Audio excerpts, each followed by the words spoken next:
আমার উম্মতের মধ্যে 73টি ফিরকা হবে, কুল্লুহুম ফিন্নার, সমস্ত ফিরকা জাহান্নামে যাবে, ইল্লা মিল্লাতান ওয়াহিদা, একটি জান্নাতে যাবে, মা আনা আলাইহি ওয়া আসহাবি, যে আমার সাহাবার আকীদাতে থাকবে, ওই দলটি হবে জান্নাতি। জোরে বলেন সুবহানাল্লাহ। এখন বিরাদর ইসলাম, 72 ফিরকা যে জাহান্নামে যাবে তারা আল্লাহকে অস্বীকার করে নয়।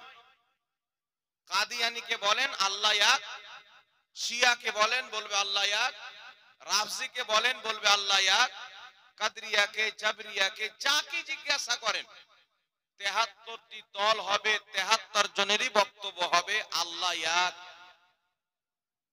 ইবলিস পর্যন্ত বিশ্বাস করতো আল্লাহ এক। কেউ যদি ইবলিসকে বলে তুমি বলো আল্লাহ কয়, তো ইবলিস বলবে আল্লাহ এক। এমনকি যে আমার আপনার চাইতে বেশি ইবাদত ইবলিস আল্লাহর করেছিল। কত কোটি বছর? 6 কোটি বছর। কত কোটি? 6000 নয়, 6 কোটি বছর আল্লাহর ইবাদত করেছিল।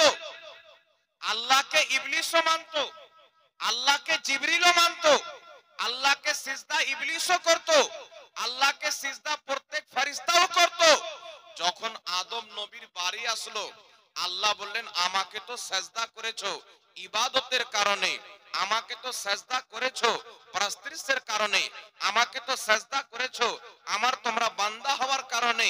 এখন আমি হুকুম দিচ্ছি আমার আদমকে সিজদা করো, কারণ আমার আদম হচ্ছে আমার খলিফা, আমার নবী। আল্লাহ যখন আদমকে সিজদা করতে বললেন, প্রত্যেক ফেরেশতা মাথা ঝুঁকিয়ে দিলেন। এই সিজদা ইবাদতের ছিল না, এই সিজদা ছিল সম্মানের সিজদা। আল্লাহ বলেন আদমের সামনে মাথা নত করো, সিজদা করো, সিজদায়ে তাজিমি আদমের সম্মান করো। জিবরিল হোক, মিকাইল হোক, ইসরাফিল হোক, ইসরাইল হোক, প্রত্যেক ফেরেশতা তারা জানতেন যে ঈমান যদি সুরক্ষিত রাখতে হয়, ঈমান যদি হেফাজতে রাখতে হয়, আল্লাহর ইবাদত করতে হবে, আল্লাহকে সিজদা করতে হবে। আল্লাহ যাদের যাদেরকে মহব্বত ও তাজিম করতে বলবে তাদেরকেও মহব্বত ও তাদের তাজিম করতে হবে। জিবরিল ঝুঁকে গেলেন, মিকাইল ঝুঁকে গেলেন। আচ্ছা, এই ঘটনাটা বানানো না কোরআন পাকের ঘটনা? একটু জোরে বলেন। এটা আল্লাহ পাকের কালাম। প্রত্যেক ফেরেশতা সিজদা করলো, ফাসাজাদু, সবাই সিজদা করলো, ইল্লা ইবলিস, ইবলিস করলো না। ইবলিসের বক্তব্য হচ্ছে আল্লাহ তোমাকে তো মানি, 6 কোটি বছর তোমাকে সিজদা করেছি, হাজারো বছর আরশের তাওয়াফ করেছি, হাজারো বছর তোমার ফেরেশতাদের শিক্ষকতা করেছি, আমি যতদিন তুমি হায়াত দিবে কিয়ামত পর্যন্ত তোমাকে সিজদা করব, তোমার ইবাদত করব। কিন্তু আমি ইবলিস আদমের সামনে ঝুঁকতে পারবো না, আদমের সম্মান করতে পারবো না। আল্লাহ পাক বলেননি 6 কোটি বছর নামাজ পড়েছো এটাই যথেষ্ট, আদমকে সিজদা না করলে কি হবে? আল্লাহ পাক বলেননি আমার আরশের তাওয়াফ করেছো হাজারো বছর, এর বরকতে তোমাকে maaf করে দিলাম। আল্লাহ পাক বলেননি যে তুমি আমার ফেরেশতাদের শিক্ষকতা করেছো এর কারণে তোমাকে ক্ষমা করে দিলাম। আল্লাহ পাক বলেছিলেন ইবলিস কিয়ামত পর্যন্ত আমি মিসাল কায়েম করে দিব, যেই ব্যক্তি শুধু আমার ইবাদত করবে, আমার নবীদের সম্মান করবে না, তারা ইবলিস তো হতে পারে, মুসলমান হতে পারে না। জোরে হবে না সুবহানাল্লাহ? ইবলিস তো হতে পারে, মুসলমান হতে পারে না। তাই ব্রাদার ইসলাম, কোরআন থেকে আমাদেরকে শিক্ষা নিতে হবে। এখন কিছু লোক বলতে চাই হুজুর এত বড় আলিম, হাজার লোককে মুসলমান করছে, হাজার হাজার ব্যক্তিকে কলমা পড়াচ্ছে, ওই ব্যক্তির একটা ভুল হতেই পারে। আমি বললাম ভুল যদি এমন হয়, আপনি যদি আমাকে গালি দিয়ে দেন, মাইক মান কোন দিকে আছে, একটু কমান তো হালকা। আপনি যদি আমাকে গালি দিয়ে দেন, আমি যদি আপনাকে ক্ষমা করে দিই, কাজ হয়ে গেল না, কি বলেন? আপনি আমাকে থাপ্পড় মেরে দিলেন, আমি ক্ষমা করে দিলাম, অসুবিধা নাই। ভুল যদি গুনার হয়, কেউ গুনাতে লিপ্ত হয়ে গেল, কেউ জুয়া খেলে নিল, কেউ কাউকে মার্ডার করে দিল, যাকে মার্ডার করলো সেই ব্যক্তির আত্মীয় স্বজন যদি তাকে ক্ষমা করে দেয়, তাহলে তার কাছ থেকে আর কেসাস নেওয়া যাবে না, কেসাস করা যাবে না। কিন্তু বিরাদর ইসলাম, ভুল যদি এমন হয় যেই ভুলে রাসূলে কায়নাত সাল্লাল্লাহু আলাইহি ওয়াসাল্লামের নবী পাক সাল্লাল্লাহু আলাইহি সাল্লামের বেয়াদবি হয়, ত্রুটি হয়, ওই ব্যক্তি কত বড় ইবাদত করনে वाला, কত বড় ইলম রাখনে वाला, কোথায় পড়াশোনা করনে वाला, তার অন্তরে যদি মুস্তাফা জানে রহমতের আদব ও মহব্বত না থাকে, ওই ব্যক্তি কোনোদিন মুসলমান হতে পারে না। জোরে বলেন সুবহানাল্লাহ। সে যত লোককে মুসলমান করুক, যতই বড় লেকচার দেখ, মদিনাতে পড়নে वाला মাদানি থাক, মক্কাতে পড়নে वाला মক্কি থাক, মিশরে পড়নে वाला আজহারি থাক, যদি সে নবী পাক সাল্লাল্লাহু আলাইহি সাল্লামের বেয়াদবি করে মুসলমান থাকবে? আর জোরে বলতে হবে। 6 কোটি বছর নামাজ পড়ে আদমকে অপমান করে যদি ইবলিস শয়তান হতে পারে, ফেরেশতাদের শিক্ষকতা করে, আরে কি মক্কাতে পড়নে वाला, মদিনাতে পড়নে वाला, মিশরে পড়নে वाला, 7 আকাশের উপরে যে ইবলিস ফেরেশতাদেরকে পড়াতো, সেই ইবলিস যদি আদমের সম্মান না করে কিয়ামত পর্যন্ত শয়তান হয়ে যায়। এখন যদি মিশরে পড়নে वाला, মক্কাতে পড়নে वाला, মদিনাতে পড়নে वाला নবী মুস্তাফার যদি সম্মান না করে, ইবলিস তো হতে পারে মুসলমান হতে পারে। কথা বুঝতে পেরেছেন বাবা? আল্লাহ তাবারাক ওয়া তাআলা সবচাইতে বড় নিশানি কোরআন পাকে রেখে দিয়েছেন যে আমার নবীর ইজ্জত হলো আমার নিকটে সবচাইতে বড় জিনিস। বান্দা গুনাহ করে চলে এসো, আমি মাফ করে দিব। পাপ করে চলে এসো, আমি একদিন না একদিন ক্ষমা করে দিব। তুমি পাপ করেছো, আমার কাছে তওবা করো, আমি আল্লাহ ক্ষমা করব। আল্লাহ তওবার সিস্টেমটা রেখেছে কেন?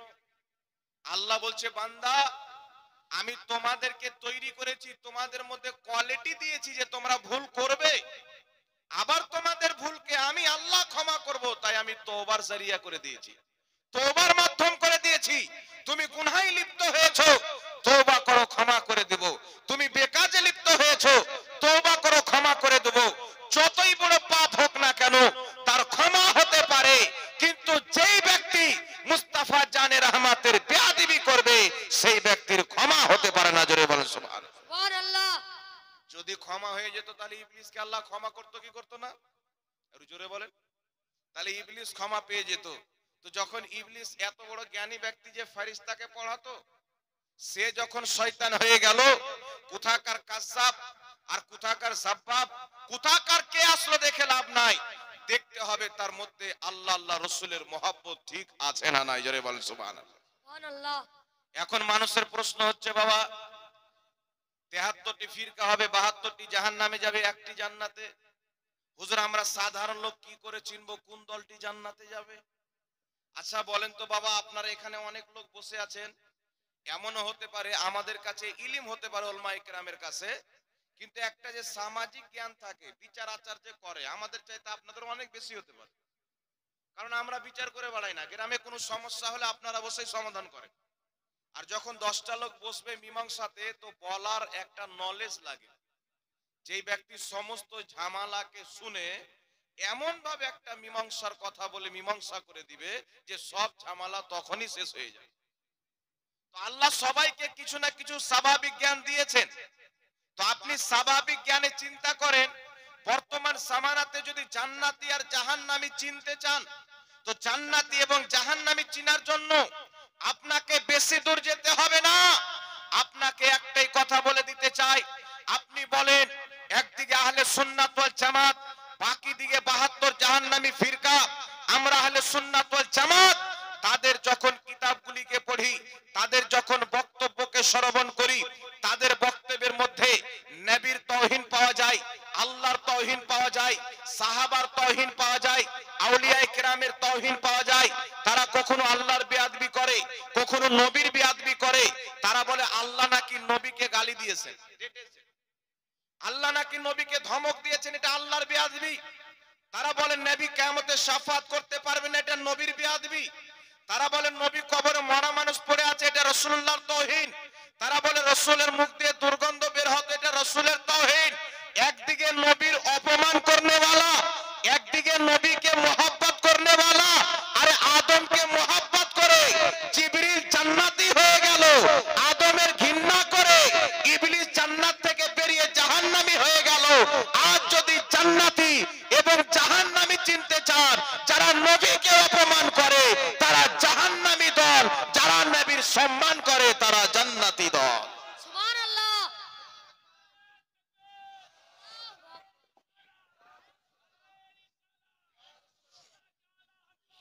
জিন্দাবাদ জিন্দাবাদ। এই মাসলা তো পরে আসবে। আপনি নামাজ কিভাবে পড়বেন, হাত কোথায় বাঁধবেন, আমিন কিভাবে বলবেন, দোয়া করবেন কি করবেন না। আরে যেই ব্যক্তির ঈমান নাই তার জন্য নামাজ নাই। বুকের উপরে কোন কথা, যদি আরশে আযামে হাত বাঁধে তার নামাজ হবে না। জোরে আমিন কোন কথা, সে যদি পাহাড়ে চেপে আমিন বলে তার নামাজ হবে না। ভগবান গোলার মসজিদে কোন কথা, সে যদি মক্কার কাবা ঘরে নামাজ পড়ে তার নামাজ হবে না। এক কথা, যার অন্তরে রাসূলের কায়নাতের মহব্বত থাকবে না, আদব থাকবে না, তার নামাজ কবুল হবে না। যার অন্তরে রাসূলের আদব আছে তার নামাজও কবুল, তার ঈমানও কবুল আছে। বল সুবহানাল্লাহ। সুবহানাল্লাহ। আল্লাহ পাক আমাদেরকে কোরআন পাকে মিসাল দিয়ে দিয়েছেন, আকীদা দিয়ে দিয়েছেন যে নবীগণের অপমান করনেওয়ালার যদি নামাজ কবুল হয়ে থাকে, উদাহরণে 100 বছর আল্লাহ বয়স দিয়েছেন, 80 বছর নামাজ পড়েছে, 70 বছর নামাজ পড়লো, 70 বছরের নামাজ আল্লাহ কবুল করেছেন। ধরেন এটা গ্যারান্টি পাওয়া গেল 71 বছর বয়সে এসে যদি রাসূলকে অপমান করে দেয় তার সমস্ত নামাজ সবকিছু বেকার হয়ে যায়, কিছুই টিকে থাকবে না। ইবলিসের 6 কোটি বছরের ইবাদত কবুল ছিল। উলামাকে জিজ্ঞাসা করেন তার সেজদা করার জায়গাগুলি জমিনে বিছিয়ে দেন তো এর দানা রাখার জায়গা পাওয়া যাবে। এই কথা পর্যন্ত উলামা লিখেছেন। তাহলে আপনারা বলেন 6 কোটি বছরের যার ইবাদত কবুল ছিল, যার সে আযামের তওয়াফ করেছিল, ফেরেশতাদের শিক্ষকতা করেছিল, যার ইলম এত বেশি যে ফেরেশতাদেরকে পড়াতো, তার ছাত্র ছিল ফেরেশতা, এই রকম একজন ব্যক্তি আদমকে অপমান করে যদি তার 6 কোটি বছরের নামাজ ধ্বংস হয়ে যায়, তার আরশে আযামের হাজারো বছরের তাওয়াফ যদি বরবাদ হয়ে যায়, জান্নাতের মধ্যে থাকা যদি বরবাদ হয়ে যায়, আজ যে সালিম, আজ যে আবু জেহেলের আওলাদ, আজ যে ইয়াসিদের বংশধর নবী কায়নাতের ব্যাপারে বলে কিয়ামতে শাফাত করতে পারবে না, কবরে মরা মানুষ পড়ে আছে, আল্লাহর কসম খেয়ে বলি ইবলিস তো হতে পারে, মুসলমান হতে পারে না। আর ওই ব্যক্তি মুসলমান হবে যে আকীদা রাখবে নবী से जो हो बेगाना उसे दिल से जुदा कर दे, पितर मादर ब्रदर मालो जा सब कुछ नबी पर फिदा कर दे। আল্লাহু আকবার। রাসূলুল্লাহ জিন্দাবাদ। আকীদা কাকে বলে? আকীদা রাখতে হবে। আজ কিছু মৌলবি বেরিয়েছে বাবা আপনাদের পড়োশি দেশ বাংলাদেশ, এই বাংলাদেশ এখন হয়ে গেছে শয়তানের মার্কাজ। আলহামদুলিল্লাহ অনেক আল্লাহওয়ালা অনেক ভালো আলেম আছে, কিন্তু বেশিরভাগ শয়তান বাংলাদেশই দেখতে পাওয়া যায়। মানে শয়তানের ট্রাক যাচ্ছিল আর বাংলাদেশের টলি উল্টে গেছিল, হাওয়া এসে ঝাঁপ দিয়েছে, টলি উল্টে গেছিল, সব ঘুমটাওয়ালা শয়তান। এইভাবে ঘুমটা দিয়ে দিয়ে এমন এমন মশলা দিচ্ছে মানুষের ঈমানকে ধ্বংস করে দিচ্ছে। এখন মার্কেটে কিছু লোক বেরিয়েছে বাবা, দেখবেন একজন লোক আমাকে ফোন করে বলছে হুজুর আমরা সালাম কিয়াম ওগুলো কিছু করি না। আমি বললাম তুই সালাম কিয়াম করবি কেন? তোর বাপ ইবলিস আদমের জন্য ঝুঁকিনি, তো ইবলিসের আওলাদ দাঁড়াবি কেন? তোমার বাবা ইবলিস ঝুঁকেনি, আর তোমরা ইবলিসের সন্তান নবীর জন্য কেউ দাঁড়ালে পাছা চুলকাতে চুলকাতে ভাগো। আর তুমি বলছো আমি নবীর উম্মত। তুমি তো মৌলবীর কালমা পড়েছো, মৌলবী বলেছে তুমি সালাম বাদ দিয়ে দিয়েছো, মৌলবী বলেছে তুমি কিয়াম বাদ দিয়ে দিয়েছো। যারা নবীর কলমা পড়েছে তারা নবীর দুরূদ বাদ দিবে না,